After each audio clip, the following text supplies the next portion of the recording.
हर हर महादेव, जय श्री राम, राधे राधे। संस्कृति YouTube channel पर आपका हार्दिक स्वागत है। अगर आपको हमारी वीडियोस अच्छी लगती हैं तो हमारे चैनल को सब्सक्राइब करना ना भूलें और हमारी यूट्यूब फैमिली का हिस्सा ज़रूर बनें।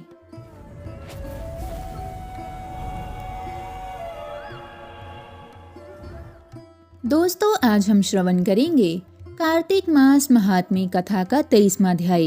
नारद जी बोले, हे राजन, यही कारण है कि कार्तिक मास के व्रत उद्यापन में तुलसी की जड़ में भगवान विष्णु की पूजा की जाती है।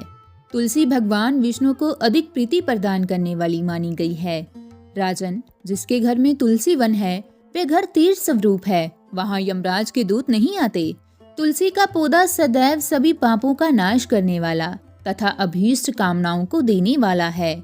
जो श्रेष्ठ मनुष्य तुलसी का पौधा लगाते हैं वे यमराज को नहीं देखते। नर्मदा का दर्शन, गंगा का स्नान और तुलसी वन का संसर्ग, ये तीनों एक समान कहे गए हैं। जो तुलसी की मंजरी से संयुक्त होकर प्राण त्याग करता है वह सैकड़ों पापों से युक्त ही क्यों ना हो, यमराज उसकी ओर कभी नहीं देख सकते।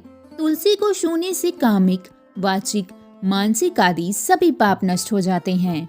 जो मनुष्य तुलसी दल से भगवान का पूजन करते हैं वे पुण्य गर्भ में नहीं आते, अर्थात जन्म मरण के चक्कर से छूट जाते हैं।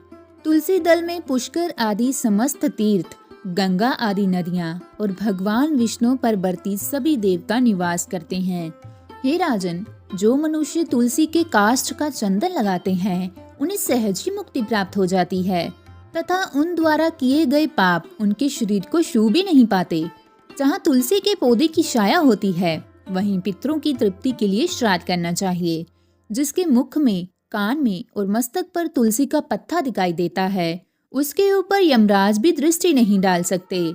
फिर दूतों की तो बात ही क्या है। जो प्रतिदिन आदर पूर्वक तुलसी माँ की महिमा सुनता है वह सब पापों से मुक्त हो ब्रह्मलोक को जाता है। इसी प्रकार आंवले का महान वृक्ष सभी पापों का नाश करने वाला है। आंवले का वृक्ष भगवान विष्णु को प्रिय है। इसके स्मरण मात्र से ही मनुष्य गोदान का फल प्राप्त करता है। जो मनुष्य कार्तिक में आंवले के वन में भगवान विष्णु की पूजा तथा आंवले की छाया में भोजन करता है उसके भी पाप नष्ट हो जाते हैं। आंवले की छाया में मनुष्य जो भी पुण्य करता है वह कोटि गुना हो जाता है। जो मनुष्य आंवले की छाया के नीचे कार्तिक में ब्राह्मण दंपति को एक बार भी भोजन देकर स्वयं भोजन करता है वे अन्न दोष से मुक्त हो जाता है। लक्ष्मी प्राप्ति की इच्छा रखने वाले मनुष्य को सदैव आंवले से स्नान करना चाहिए। नवमी, अमावस्या, सप्तमी, संक्रांति, रविवार, चंद्र ग्रहण तथा सूर्य ग्रहण के दिन आंवले से स्नान नहीं करना चाहिए। जो मनुष्य आंवले की छाया में बैठकर पिंडदान करता है उसके पितृ भगवान विष्णु की प्रसाद से मोक्ष को प्राप्त होते हैं। जो मनुष्य आंवले के फल और तुलसी दल को पानी में मिलाकर स्नान करता है उसे गंगा स्नान का फल मिलता है।